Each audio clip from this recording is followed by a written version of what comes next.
ஆன்லைனில் ஏதாவது order place பண்ணுறோம் அப்படின்னா சத்தம் இல்லாமல் யாருக்கும் தெரியாமல் ஆர்டர் பண்ணி விட்டுறது. ஆனால் அந்த பார்சல் வந்து நமக்கு ரிசீவ் ஆகும்போது நம்ம வீட்டாளுக்கு எல்லோரும் கரெக்டாக ஆஜராக இருக்க டைமில் தான் மேடம் பார்சல் அப்படின்னு ஒரு சவுண்ட் கேட்கும். அப்போ நான் பட்ட வேதனைக்கே அந்த ஒரு வேதனை அப்படியே கமுக்கமாக அந்த பார்சல் வாங்கி போய் ஓரமாக வச்சுறது.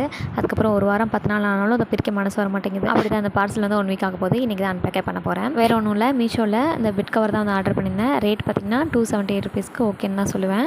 அந்த இமேஜில் வந்துட்டு நல்லா டார்க்காக இருந்த மாதிரி இருந்துச்சு. ஆனால் நேரில் பார்க்கும்போது கொஞ்சம் வந்து கலர் வந்து கம்மியாக தான் மங்கலாக தான் இருந்துச்சு.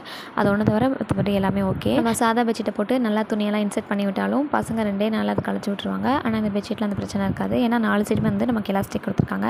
பெட் கவரோடு சேர்த்து நமக்கு 2 பில்லோ கவருமே வந்துடுது. குவாலிட்டி சைஸு ரெண்டுமே எனக்கு ஓகேவாக தான் இருந்துச்சு. பட் கலர் தான் இன்னும் கொஞ்சம் டார்க்காக இருந்தால் நல்லா இருக்குமேனு தோணுச்சு. ஏன்னா ஆஃப்டர் வாஷ் நமக்கு எப்படி இருக்குன்னு தெரியாது இல்லையா.